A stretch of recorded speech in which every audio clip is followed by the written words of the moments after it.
आणि त्यांनी हा घाट गाठला की इथे एकत्र यायचं आणि चित्रकलेबद्दल आपण बोलायचं. जे काही बोललो, जे काही लिहिलं, जे काही पाहिलं ते तिथे NGMAमध्ये किंवा आणखीन कुठेही जिथे आपण जाणार आहोत तिथे आपण जाऊन ते दाखवायचं आहे लोकांना की आर्टिस्ट काही असे मेंढरं नाही आहेत आणि त्यांचा हा अधिकार आहे काही गोष्टींवर. आणि तो अधिकार आपण दाखवला पाहिजे असं मला वाटतं. बरेच वेळा आपल्याला गॅलरी मिळत नाही. बरेचदा आपल्याला जे आवश्यक आहे त्या गोष्टी तिथे उपलब्ध नसतात. तर हे सगळं लक्षात आल्यानंतरच मला असं वाटतं, मला आत्ता असं वाटतं आहे की का आपण एकच गॅलरी सुरू का करू नये. आपण सगळ्यांनी जरी एकत्र यायचं ठरवलं आणि गॅलरी निर्माण करायची ठरवली तर जहांगीरपेक्षा चांगली गॅलरी आपण काढू शकतो. पण हा नंतरचा भाग आहे. आता असा भाग आहे की आज आपण भेटलो तिथे तर आपण काय करू शकतो चित्रकारांसाठी आणि चित्रकलेच्या भविष्यासाठी. केवळ एक गॅलरी स्थापून चालणार नाही, तर त्याच्या पलीकडे सगळ्या लोकांना एकत्र करायचं असेल आणि कुठली काही प्रेशर न देता. आपल्याकडे खूप चांगले चित्रकार आहेत. ते बरेचसे चित्रकार बोलतात छान पण पेंटिंग करत नाहीत आणि बरेचसे पेंटिंग बोलतात ते कधी थांबतच नाहीत. ते इतकं बोलणं आणि जर पहाड्या आपण बघत असतो तर मला असं वाटतं की ही एक चांगली सुरुवात झालेली आहे. भले भरी ती जहांगीरच्या जागेवर झालं नाही, आपण दुसऱ्या जागेवर आहोत, पण ही जागा जवळजवळ आपल्याला काहीतरी जाऊन देऊन जाते असं मला वाटतं. मला मित्रांनो असं वाटतं की आपण कलेविषयी पुस्तकाच्या रूपाने काही करत नाही. माझं एक ऑब्झर्वेशन आहे की आपल्याकडे बरेचसे चांगले रायटर आहेत. मी फक्त असाच हात केला आहे, पण ते याच्यात अजूनही आहेत लोक की जे चांगले लिहितात, चांगलं बोलतात. तर लिखाण जे आहे ना ते फार महत्त्वाचं आहे असं मला वाटतं. आणि ते जर का आपण याच्यातले जर का 4-5 लोक पुढे आले आणि त्यांनी लिहून करायचं ठरवलं तर आपल्याकडे चांगलं वाचन होईल. आणि हे वाचन आपल्यासाठी जसं आवश्यक आहे तसं आपले जे होणारे विद्यार्थी आहेत, विद्यार्थीनंतर इथे आपल्याकडे येणार आहेत आपल्या गॅलरीमध्ये, तर त्यांच्यासाठी उपलब्धता आहे. आणि ह्यासाठी आपल्याला एक स्टेज तर पाहिजे, एक तर जागा पाहिजे. तर मला वाटतं सगळ्यात आधी आपण त्या जागेचा शोध घेतला पाहिजे. आपण निदान एवढी जरी जागा शोधून काढली तरी हीच पुढे जाऊन मोठी होईल. लक्षात आलं की यांचीसुद्धा जागा लहान होती मला चांगलं माहिती आहे. पण ते आज बघा किती अजूनही मोठे होईल ते. ही मोठी जागा कशासाठी आवश्यक आहे की आता फक्त आम्ही चित्र लावतो जहांगीरमध्ये, पण जहांगीरमध्ये पेंटिंग करण्याची पण व्यवस्था पाहिजे. तिथे आपण फक्त चित्र लावतो, चित्र आपण घरी रंगवतो आणि तिकडे जाऊन लावतो, पण तिथेच रंगवून तिथे लावण्याची व्यवस्था पाहिजे. फ्रान्समध्ये अशी आहे व्यवस्था. Fortunately I had been to France आणि मला लक्षात आलं तिथे की पेंटर तिथेच पेंट करतो आणि लावून निघून जातो आणि त्याची काळजी तिथले लोक घेत असतात. मला आज आनंद होतो आहे की आमचे सर इथे बसलेले ते हसत आहेत, त्यावेळे माझं म्हणणं त्यांना पटतं आहे असं मला वाटतं आहे. बरोबर आहे ना. तर आज हा खरोखरच चांगला प्रसंग आहे की ह्या प्रसंगी आपण इथे जमलो आहोत. आणि बऱ्याच लोकांच्या मनात अनेक वेगवेगळ्या कल्पना असतील, ह्या सगळ्या एकत्र आणल्या पाहिजेत आपण. आणि त्या एकत्र आणून आपल्याला खरंच किती मोठं करायचं नाही आहे, पण किती योग्य आहे ही गोष्ट आपण करायला पाहिजे. चित्रकलेच्या दृष्टीने योग्य असलेल्या गोष्टी एक आहे की एक जागा पाहिजे.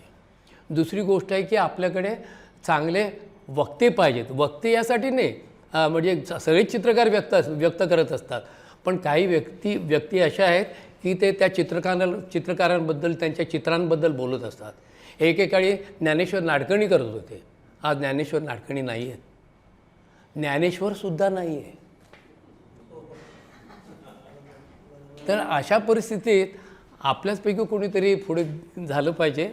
आणि आता नसेल तर अजून काही काळानंतर येतील लोक आणि त्यांना आपण प्रसारित करायला पाहिजे. तर हा एक भाग झाला. पण दुसरी गोष्ट मला असा प्रश्न पडतो की आपण तोंडाने तर बोलत असतो, पण चित्राने पण बोलत असतो बरेचदा. आणि तेव्हा आपल्या आजूबाजूला कोणी नसतं. तर हा एक कोणी नसण्याचा जो भाग आहे ना तो बदलला पाहिजे आणि आपण अशी एक जागा निवडून काढली पाहिजे की तिथे जसं जहांगीरमध्ये पूर्वी 8-10 लोक आतमध्ये जाऊन तिथे पेंटिंग करत असते मोठ्या हॉलमध्ये आणि त्यांच्याकडून तेव्हा कोणी पैसे वगैरे घेत नव्हतं. तर तसं मला आवडलं ते त्यांचं त्यावेळचं.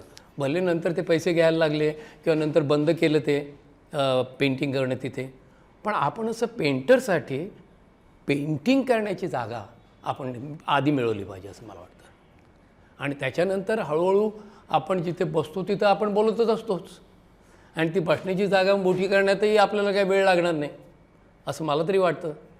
तर आज तुम्ही सगळे विद्वान मंडळी इथे समोर आहात आणि तुम्हाला असं वाटत असेल आणि हा लिहून काढण्याचा विषय आहे की तुम्ही तुमच्या इच्छा, तुमचे मतं, तुमचे विचार, तुमच्या अपेक्षा आणि ज्या पुऱ्या झाल्या त्या किंवा न झाल्या त्या आणि एकूण सध्याचं वातावरण जे आहे जेजेचं किंवा सॉरी चित्रकलेचं त्याविषयी तुम्हाला काय लिहिता येईल, त्याविषयी तुम्हाला काय मांडता येईल ते तुम्ही मांडावं.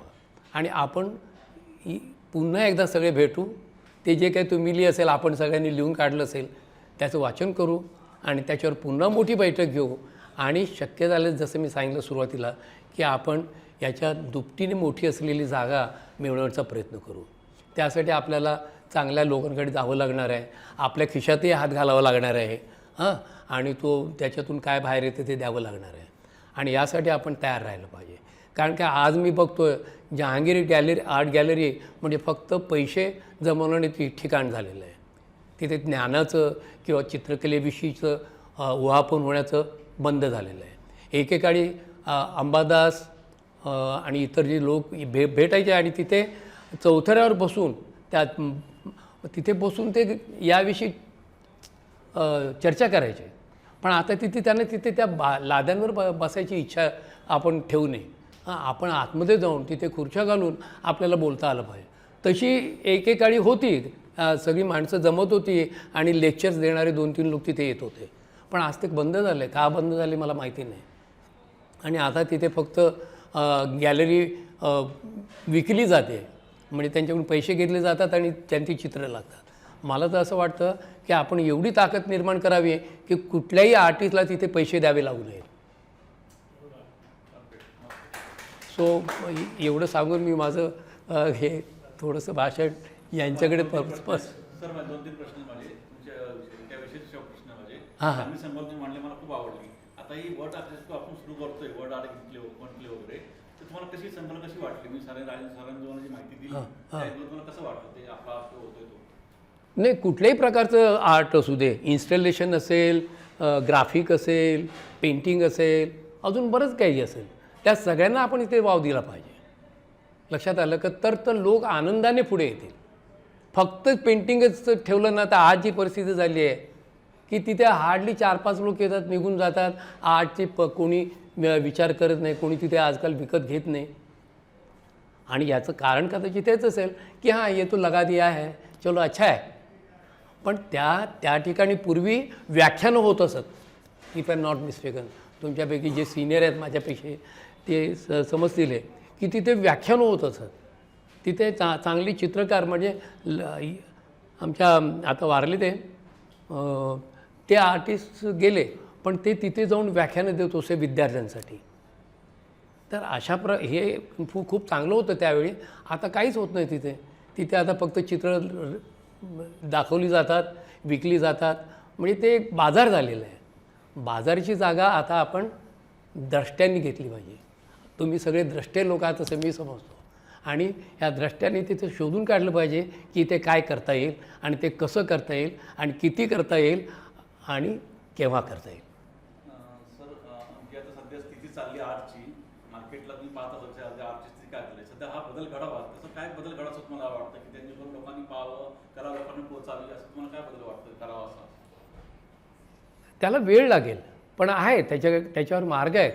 फॉर एक्झाम्पल माझ्या मते मी त्या कॉलेजात शिकत होतो आणि तेव्हा जहांगीर आर्ट गॅलरीमधून बडोद्याला चित्र म्हणजे लेख जायचे आणि त्याचे रिॲक्शन्स त्या जे जे ह्याच्यामध्ये येत होते गॅलरीमध्ये, आणि हळूहळू बघा तिथून त्यानंतरचे काही चित्रकारही तिथे येऊन आपली चित्र दाखवायला लागले. आपले चित्रकार कुठे बाहेर जातच नव्हते. तो बाहेर जाणं आणि आत येणं हा जो प्रवास आहे तो पण घडला पाहिजे. त्यामुळे त्यावेळी काय झालं की त्या फक्त त्या ग्रुपला एक मोठं स्थान मिळालं, म्हणजे बडोद्याच्या, आणि बडोदा फार मोठं झालं त्यानंतर. आता काय बडोदा मला माहिती नाही, पण बडोदाने हे कशाच्या हिमतीवर मोठं केलं तर त्यांनी तिथल्या जे चित्रकार होते, आणि ते चांगले चित्रकार होते, त्यांनी मनावर घेतलं की हे आपण मोठं करायचं.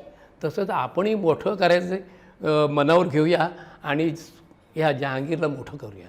जहांगीर आकाराने लहान असेल पण कल्पकतेने मोठी आहे. सर मला तेच हिंदीमध्ये थोडं हवं आहे. हां. हिंदीमध्ये तेच मला पहिल्यांदा मी स्वतःला इंट्रोड्यूस करतो. मी Rajan Jadhav. Answers one world जी माझी एक संस्था आहे, कंपनी आहे, जे आर्ट आणि याच्यामध्ये मीडिया आणि पी आरमध्ये, क्रिएटिव्हमध्ये आम्ही काम करतो मागच्या 20 वर्षापासून.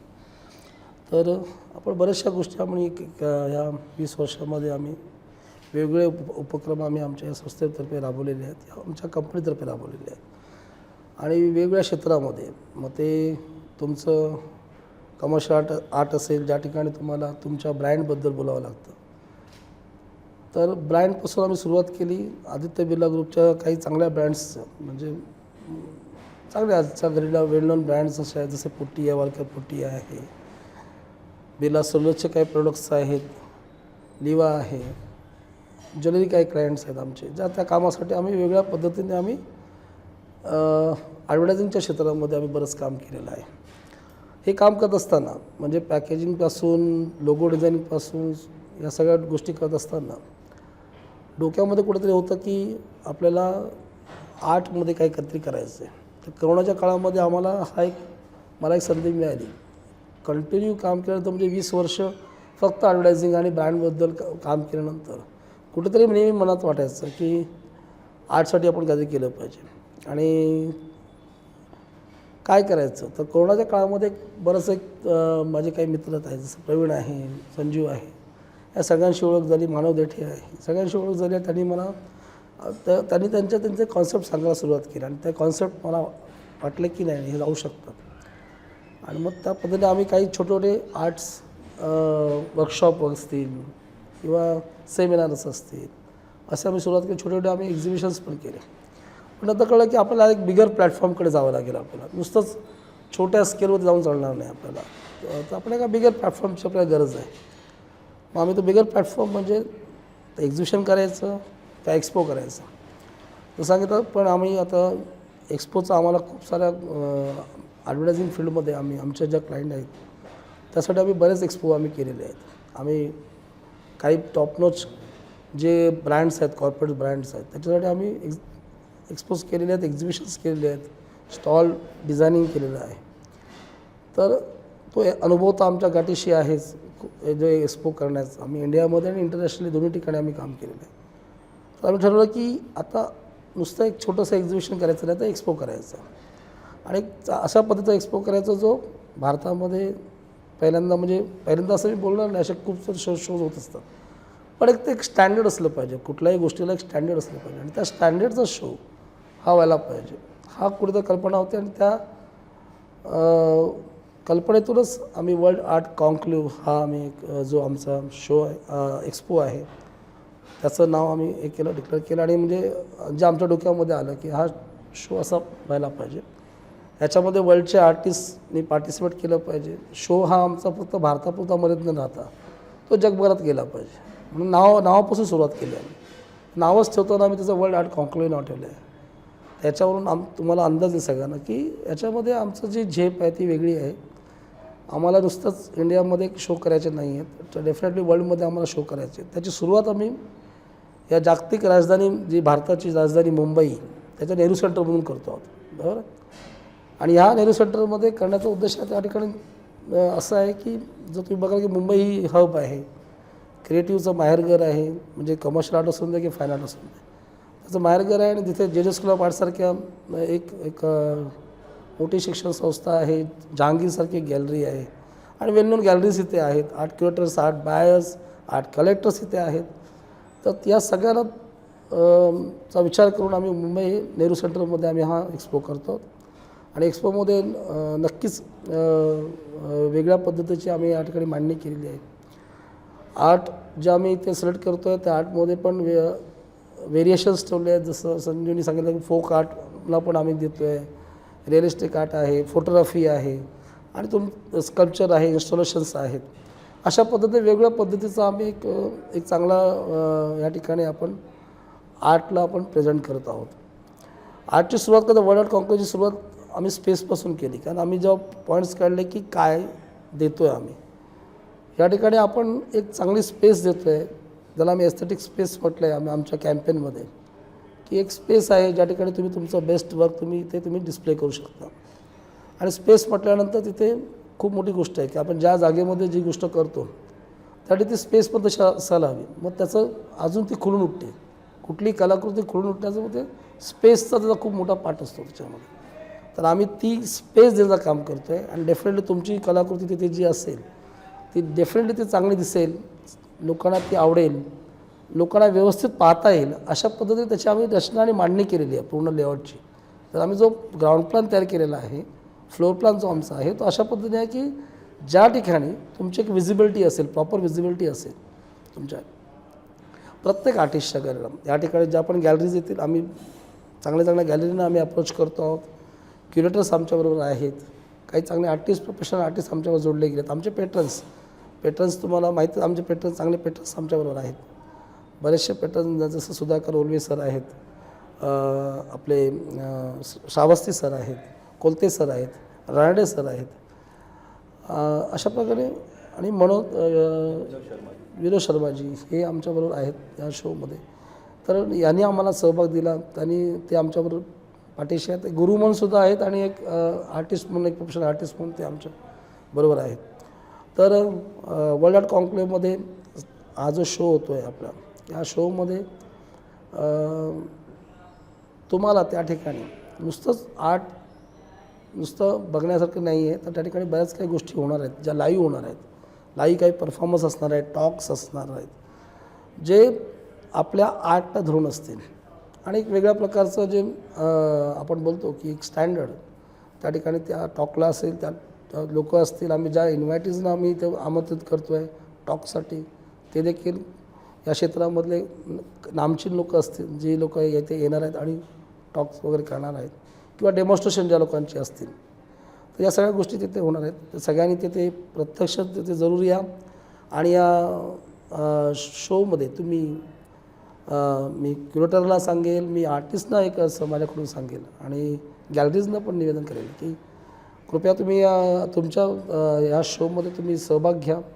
हा एक चांगला शो आहे, हा माझा शो आहे की आम्ही शो करतो म्हणून असं सांगत नाही. तर डेफिनेटली हा शो एक चांगल्या लेवलचा स्टँडर्डचा शो आम्ही देतो आहे आणि या ठिकाणी तुमची सगळ्यांची याच्यामध्ये पार्टिसिपेशन जर झालं तर त्याच्यात आमच्यासाठी एक मोठी चांगली गोष्ट असेल आणि सगळ्यांसाठी चांगली गोष्ट आणि लोकांना दुखेल, हे चांगलं वर्क बघण्याची संधी लोकांना मिळेल. तर मला वाटतं की मी बरंच काय बोललो असेल वर्ल्ड आर्ट कॉन्क्लेव्हबद्दल. थँक्यू. नमस्कार, मी आर्टिस्ट प्रवीण गांगुर्डे. राजन आणि आम्ही दोघं जे स्कूल ऑफ आर्टमध्ये एकत्र शिकलो. तर आम्ही दोघंही कमर्शियल आर्टिस्ट आहोत. पण नंतर कालांतराने मला असं वाटलं की मला फाईन आर्टमध्ये जास्त इंटरेस्ट आहे, म्हणून मग मी फाईन आर्टकडे वळालो. मी बऱ्यापैकी शो केले आहेत, भारतात देखील केले आहेत आणि भारताच्या बाहेर देखील केलेले आहेत.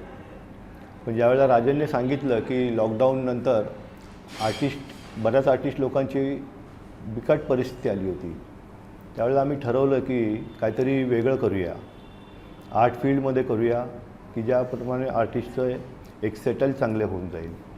म्हणून आम्ही वर्ल्ड आर्ट कॉन्क्लेव्हची स्थापना केली. राजन डायरेक्टर आहे, मी को फाउंडर डायरेक्टर आहे. आम्ही सुरुवातीला ही संकल्पना केली की बऱ्याच आर्टिस्टचे प्रॉब्लेम्स आहेत. जसं राजांनी सांगितलं की आर्टिस्टकडे काम चांगलं आहे परंतु पुरेसा पैसा नसतो, त्यामुळे तो वरती यायला थोडा त्याला अवघड जाते. तर आम्ही असं समजलं की असा शो करूया की ज्यामुळे आर्टिस्टचं देखील व्यवस्थित काम होईल आणि त्याला प्रसिद्धी देखील मिळाली पाहिजे. त्याप्रमाणे आम्ही वर्कआउट केलं. 2 वर्ष आम्ही पूर्ण यावर अभ्यास करत होतो आणि मग नंतर आम्ही वर्ल्ड आर्ट कॉन्क्लेव्हची स्थापना केली. आणि हा आमचा अनुभवाप्रमाणे पहिला शो असेल माझ्या मते तरी, की हा सर्व आर्टिस्ट एस्टॅब्लिश्ड आर्टिस्टला घेऊन हा प्रोफेशनल आर्टिस्टला घेऊन हा हे एक्झिबिशन व्हावं. कारण बऱ्याच ठिकाणी काय होतं की प्रोफेशनलपेक्षा हॉबी आर्टिस्ट जवळपास 80% असतात. त्यामुळे बायर्स, क्युरेटर्स, गॅलरीज एंट्री मारत नाही. आणि इवन आमचे जे क्लायंट्स मानले जातात जास्त इंटिरियर आर्किटेक्ट ते बघत देखील नाही. त्यामुळे आम्ही हॉबी आर्टिस्टला जास्त इन्वॉल्व नाही केलं. वर्क बघून डिसिजन घेतलं आणि मग त्यांना आम्ही प्रवेश दिलेला आहे.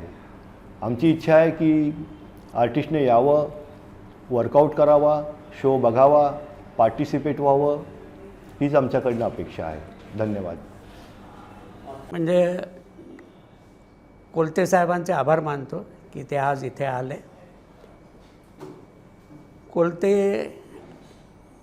माझ्या 4 वर्ष पुढे होते आणि त्यांच्या कविता मी बऱ्याच ऐकल्या आणि त्यांनी आत्ता बोलण्यामध्ये बरेचसे मुद्दे उपस्थित केले. तर त्यातले जे काही महत्त्वाचे मुद्दे मला थोडक्यात मांडायचे ते असे की अशा तऱ्हेच्या एक्झिबिशन स्पेस आणि एक्झिबिशन्स अत्यंत महत्त्वाची आहेत. दुसरी गोष्ट की चित्रकाराला बोलतं करणं हे फार एक मोठं काम आहे. कारण आपण म्हणतो की कला झपाट्याने बदलते आहे आणि प्रेक्षक मात्र मागे राहतो आहे. तर ही आपण जो शब्द वापरतो की दरी सतत वाढत चालली आहे. तर त्याकरता चित्रकाराने बोलणं की मी काय करतो आहे, कशा प्रकारे विचार करतो आहे, हे लोकांपर्यंत पोहोचणं अत्यंत महत्त्वाचं आहे. तरच खऱ्या अर्थाने आपण म्हणतो तो संवाद प्रेक्षक आणि चित्रकार यांच्यामध्ये होऊ शकतो. दृश्यकलेत व्हिज्युअल आर्टमध्ये आणखीन एक गोष्ट महत्त्वाची अशी आहे की मटेरियलपासून काम सुरू होतं. म्हणजे कवी असेल तर तो कागदावर चिठोऱ्यावर लिहून कविता पुरी करू शकतो आणि त्याच्याशी संबंधित की ती पेंटिंग स्टोअर करणं किंवा सांभाळणं वगैरे जतन करणं हे त्याच्याबरोबर आलेलं काम असतं. तर त्याकरता मला वाटतं की असे म्हणजे काही अशी संस्था की जर एक्झिबिशनची जबाबदारी घेणार असेल तर ती फार महत्त्वाची आहे. कारण चित्रकाराला ही दुहेरी किंवा तिहेरी जबाबदारी सांभाळणं कठीण असतं की चित्र करायची त्याला वेळ द्यायचा, चित्र विकायचा प्रयत्न करायचा त्याला वेळ द्यायचा आणि प्रेक्षकांपर्यंत पोहोचणं त्याच्यासाठी काही वेगळी तयारी करावी लागते. कारण एखादा विद्वान जेव्हा कलेवर बोलतो तेव्हा मला वाटतं की तो एका वेगळ्या स्तरावर बोलत असतो. पण चित्रकार हे स्वानुभवातून सांगत असतात आणि तो साधारणपणे लोकांना जवळचा वाटतो. म्हणजे क्युरेटरशिप ह्याच्यामध्ये जो भाग असतो की तो जास्ती विस्तृत संदर्भामध्ये एखाद्याची कला मांडत असतो आणि तो संदर्भ लोकांना माहीत असतो किंवा नाही याविषयी शंका आहे. तर त्याच्यामुळे चित्रकाराचं म्हणणं हे अत्यंत महत्त्वाचं आहे प्राथमिक पातळीवर. आणि जोपर्यंत एक सर्वसामान्य प्रेक्षक या दृश्यकलेकडे आकृष्ट होत नाही तोपर्यंत संवाद होणं अशक्य आहे. आणि काही त्यातले तज्ज्ञ म्हणतात की आता आर्ट नुसतं बोलून चालणार नाही, आर्ट नाव आत्ता कला काय आहे याच्यावर बोलणं, याच्यावर चर्चा होणं महत्त्वाचं आहे. तसं माझ्या दृष्टीने एक चित्रकारांचे संवाद किंवा चित्रकारांची मुलाखत ही त्याकरता अत्यंत एक चांगला फॉर्म आहे, एक चांगला प्रकार आहे ज्याच्यामुळे चित्रकाराला आपले म्हणजे कलेच्या पलीकडे जाऊन जर काही सांगायचं असेल तर ते सांगणं शक्य होतं. आता कलाकाराचा प्रॉब्लेम काय असतो, म्हणजे बरेच वेळेला लेखक, कवी चित्रकारांवर एक टीका करतात की चित्रकार स्पष्टपणे बोलू शकत नाही. पण त्यांना हा फरक समजत नाही की काव्यामध्ये, साहित्यामध्ये सृजनाचं माध्यम आणि विश्लेषणाचं माध्यम हे एकच असतं. दृश्यकलेमध्ये आपल्या मनातल्या गोष्टींना आकार देऊन ते श्रोत्यापर्यंत पोहोचवण्यासाठी जी काही मेहनत घ्यावी लागते, म्हणजे त्याला भाषा शिकावी लागते, त्याला आपली कला शब्दात कशी मांडता येईल याचा विचार करावा लागतो. यामुळे काही त्याच्यामध्ये म्हणजे अडचणी असतात. पण मला वाटतं की एकदा चित्रकारांना ही सवय झाली की आपले विचार आपल्या चित्राविषयी किंवा एकंदरीत कलेविषयी शब्दामध्ये कसे मांडायचे, की जसं कोलते म्हणाले तसं की जास्ती लिहिणारे पण तयार होतील. तसंच आमचे काही प्राध्यापक मित्र आहेत, त्यांना मी सांगितलं की तुम्ही एक असाइनमेंट ठेवायला पाहिजे की एक चित्रकाराचा इंटरव्ह्यू घेऊन तो परीक्षेसाठी तपासला गेला पाहिजे. अशा प्रकारची असाइनमेंट पाहिजेत. अनेक विद्यार्थ्यांमध्ये ही दोन्ही गोष्टी असू शकतात की कलेतली निर्मिती चांगली असू शकते आणि त्याबरोबर भाषेवर प्रभुत्व असू शकतं, तर ते चांगल्या प्रकारचे इंटरव्ह्यूअर होऊ शकतात. तर हा कुठेतरी शिक्षणाचा पण भाग होईल. तर मला वाटतं काही अंशी संवाद होणं शक्य होईल. मी संजय सोरपिंपळे चित्रकार आणि माझ्यासोबत आहेत प्राध्यापक मोगलान श्रावस्ती. तर सर, मी तुम्हाला एक प्रश्न विचारेन. प्रश्न अगदी साधा आहे, म्हणजे खूप असं जार्गॉन नाही आहे. तर आपण जे वर्ल्ड आर्ट कॉन्क्लेव्ह हा जो आपण प्रोजेक्ट लॉन्च करतो आहे प्रदर्शनीचा, आपण याला आर्ट फेअर पण म्हणू शकतो, पण आम्ही याला आर्ट एक्सपो म्हणू इच्छितो. ओके. तर आपण ज्या पद्धतीनं डिस्कस केलं आहे आणि आपलं त्याच्यावर जे काही एक ओपिनियन फॉर्म झालेलं आहे, तर आपल्याला काय वाटते की हे कशा पद्धतीनं पुढे घेऊन जाता येईल आणि हे खरोखर आपल्याला ते कसं दिसू लागलं आहे आता, असा मला तुम्हाला प्रश्न आहे. सर्वप्रथम ज्या पद्धतीचं नियोजन आपण केलेलं आहे त्या सर्व टीमचं, विशेषतः राजन जाधव, प्रवीण गांगुर्डे, तुम्ही त्यात आहात, गॅलरीज काही त्यात आहेत. तर एकंदरीत जेव्हा संवाद साधला प्रथमतःच, तेव्हा मला हे जाणवतं आहे की या माध्यमातून तुम्ही एक नवोदित कलावंतांना फार मोठी प्रेरणा देत आहात आणि जे काही प्रसिद्ध चित्रकार आहेत त्यांचा आदर्श तुम्ही त्यांच्यापुढे ठेवत आहात आणि एकंदरीतच समाजापुढे ठेवतात आणि त्यातून एक संस्कृती उदयाला येणार आहे. आणि जी कलावंताला स्पेस अपेक्षित आहे सध्याच्या काळाला, ती तुम्ही या वर्ल्ड आर्टच्या थ्रू अनेकांना ती देत आहात. आणि त्या दरम्यान, संवादाच्या दरम्यान मी असं म्हणालो होतो की प्रबोधन काळात जरी आपण बघितलं, इतिहासामध्ये जरा बघितलं, तर आपल्याला हे जाणवतं की त्या काळामध्ये सर्व साहित्यिक, संगीतकार, चित्रकार, ललित कलेचे सगळेच कलावंत एकत्र येऊन रात्रभर चर्चा करायचे, एकमेकाचे विचार आदानप्रदान करायचे आणि जाऊन पेंटिंग करायचं. तसा संवाद या निमित्तानं साधतो आहे आणि ती स्वागतार्ह बाब आहे माझ्या दृष्टीनं. आणि त्यामुळं जो कलेपासून अनभिज्ञ समाज आहे, विद्यार्थी आहे, तो सगळा इथे जोडला जाणार आहे. आणि त्यातून एक विचाराचं आदानप्रदान व्हिज्युअल आर्टच्या थ्रू, किंबहुना मी असं म्हणालो होतो की सरांनीसुद्धा व्यक्त केलेलं आहे, कोलते सरांनी व्यक्त केलं आहे की मुलाखतीच्या दरम्यान तुम्ही घेणारच आहात बाईट, त्याचबरोबर प्रॅक्टिकलीसुद्धा काही चित्रकारांना तुम्ही ॲक्टिवेट करणार आहात. आणि सामान्य जणांना माहीत नसतं की पेंटिंग कसं आकाराला येतं, ते प्रत्यक्ष बघण्याची संधीसुद्धा या निमित्तानं त्यांना मिळत आहे. आणि तुम्ही जे नॉर्म्स लावलेले आहेत त्याचं मी यासाठी स्वागत करतो, जरी ते काय म्हणतात त्याला उपयोजित अंगानं जरी बघितलं तर तो भाग थोडासा बाजूला ठेवू आपण. पण कमी पैशामध्ये अनेक कलावंतांना ही फार मोठी संधी आहे स्वतःला व्यक्त होण्याची. आणि जी स्पेस समाजामध्ये आणि कलावंतामध्ये जी दरी पडलेली आहे या करोनाच्या काळादरम्यान तुम्ही ती जोडत आहात आणि ही एक फार मोठी चांगली गोष्ट आहे आणि तिचं मी स्वागत करतो. मी किरण बबन गायकवाड, कला शिक्षक, कला क्षेत्रामध्ये 15 वर्ष झाले काम करतो. आणि प्रवीण गांगुर्डे सर आमचे खास मित्र आणि म्हणजे एक कला तपस्वी म्हणलं तरी चालेल.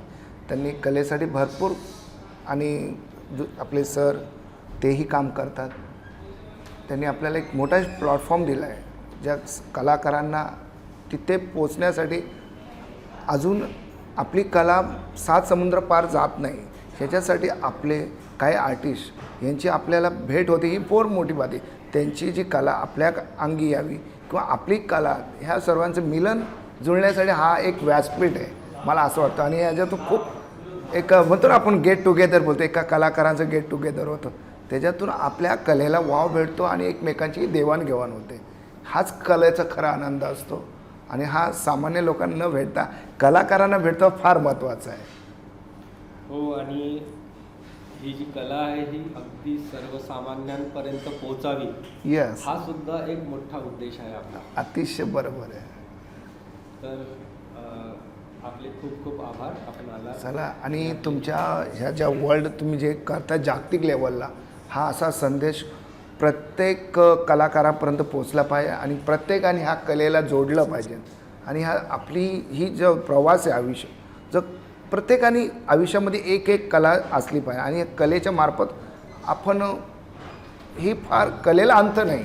कला जेवढी शिकू आपण तेवढंच आहे, त्याचा शेवट होत नाही. आपण संपू पण कला नाही संपत. आणि ह्या कलेला आपण तिथपर्यंत त्याला न्याय दिला पाहिजे. आणि ह्या सर्व वर्ल्ड आपल्या आहे त्यांचे प्रदर्शन त्याला आपण शुभेच्छा देतो. धन्यवाद सर. Thank you sir.